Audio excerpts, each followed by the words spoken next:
Hi, I'm here to do a Feldenkrais lesson with you today on better flexibility.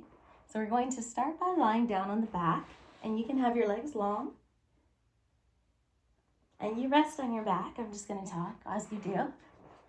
Sense and feel your contact as you're on your back, and notice anything you notice about your breath, the contact of your spine, your arms and legs. And then begin to take the right pinky toe and we're going to take it out to the side and back. So the right leg is going out to the side and back. And again, you're lying all the way down, but you can do this sitting up if you want to see me for the first time to do it. Pinky toe goes over to the side and back. Now we're going to add, as the pinky toe goes over, we're going to bend the knee and then slide it back down. So we have the pinky toe going out to the side, the knee bending, and then sliding down. Let's try that one more time. Pinky toe to the side, knee bends, slide it up until the foot is about at your other knee, and then just take that knee up to the ceiling. Your foot is now flat on the floor. Let's reverse that. Take the knee out to the side. Slide the foot back down. And try that one more time. Slide the whole foot up and then let the knee come up. Leave that leg up. Let's do the other side. So the other side, you're going to start with your pinky toe, the left foot going out to the side and back. And then as you do that, you'll start to bend the knee and go back. Bend the knee and go back. And then bend the knee and start to bring the foot up a little bit more. And just wait for it to get comfortable enough in the hip for it to feel very natural for it to come to stand. So now you're in standing with both legs, standing as well with knees toward the ceiling, feet flat on the floor. Now from here, have your palms face up, lying on the ground. You're going to begin to take one palm down towards the heel and then one palm down towards the other heel. You want to keep your face toward the ceiling as you do this. So you're going to take one palm down and one palm down. And what this is going to do is you're going to feel that you're bending in your ribs. As your face stays toward the ceiling, notice that you bend in your ribs. One hand reaches, and you might get really close to your heel. See if you can touch your heel, if it's possible. If you can touch it, just put your hand there, come back. Other side, if you can touch the heel, you just put your hand maybe under the heel for a moment and then come back. Pause for a moment with legs in standing. Feeling any difference in the contact of your ribs and chest. And then take your knees a little bit right and left. Now we do this very slow because we're speaking to our brain and our nervous system. So we want to go slow with the movement of the knees. Anything can be sped up later, but right now you want to feel where are the places where it's a little bit less smooth and go slower there. Feeling the weight over your feet. Feeling the movement and breath in your whole body.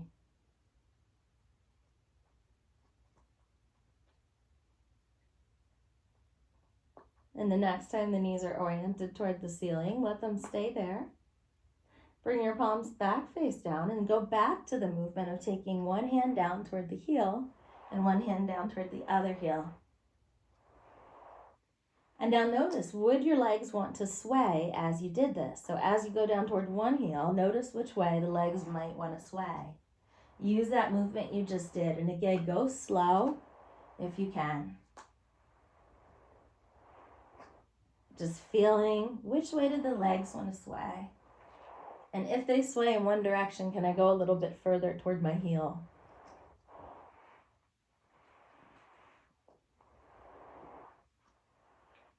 Great, pause that, let your legs go long and rest. And just notice your contact now compared to before, especially in the area of the pelvis. And is your lower back closer to the floor than it was?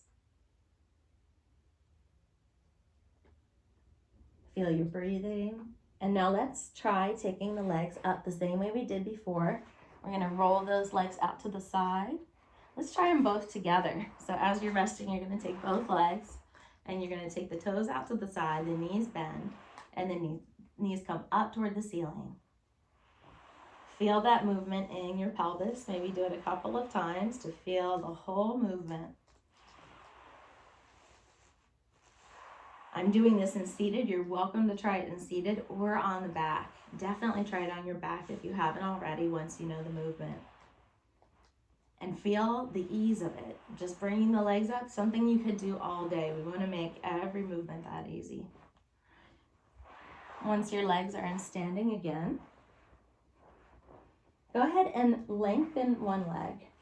Take the other leg and bend it a little bit in towards the middle and out to the side. When you get in towards the middle as far as you can go comfortably, not very far, you're going to start to press into that foot and lift that hip to roll and come back. Knee goes to the outside, nothing happens. Knee goes to the inside. Feel the timing. When it's furthest inside that it can go within comfort, press into that foot, lift the pelvis and roll. And let the knee go back and forth in this way. Every time you press into the pelvis, you roll.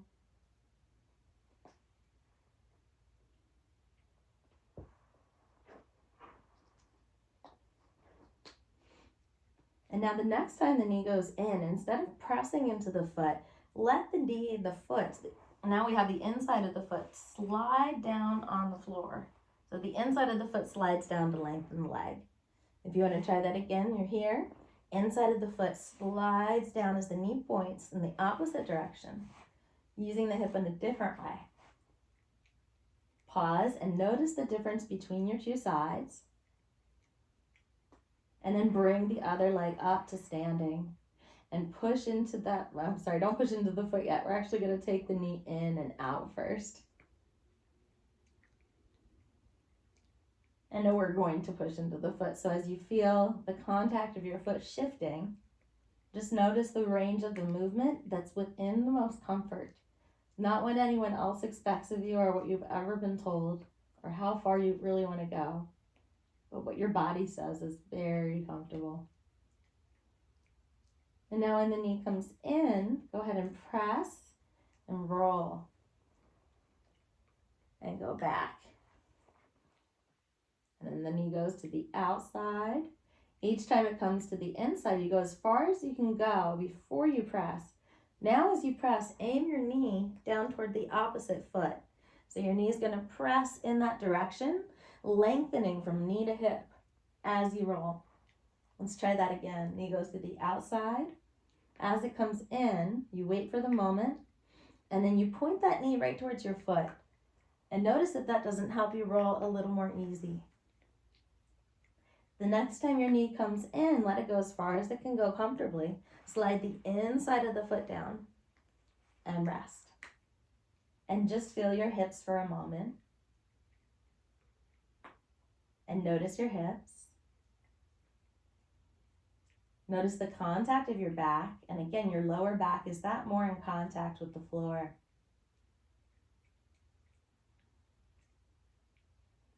Once more, let's bring those legs to stand. If you can do it in the same way, you could also try variations of moving maybe one leg in or the other in or out. It's up to you. And once we get here, we're just going to take one leg down in the same way. You can go inside or outside. So pick inside of the foot or outside of the foot, sliding down. And then the other leg goes down. Other leg comes back up. Other leg comes back up. Other leg goes down, down, up, up. And now you can make this faster. And once you have the rhythm, the knees, they stay out of the way of the midline. So what they're doing is not going straight. They're always going at an angle. So if you can see, my knees are always going down at an angle. So they're either inside or outside as they go down. Now have one leg in standing and try bringing one down as the other comes up. In the same way, you can go inside or outside. So I'll show you both. Maybe one does inside, the other does outside. And try that a couple of times. Have one do the inside, the other do the outside of your feet, and see how that is. It's almost like riding a bicycle. So you could kind of do it faster. So if you have this pattern, speed it up. You're on your back. And now come back to, as you're speeding this up, arms.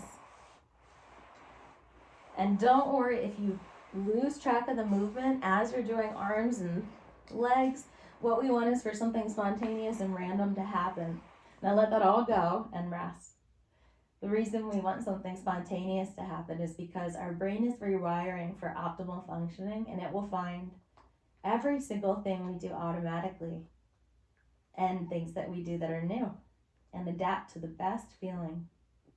So feel how this all feels in your body now. How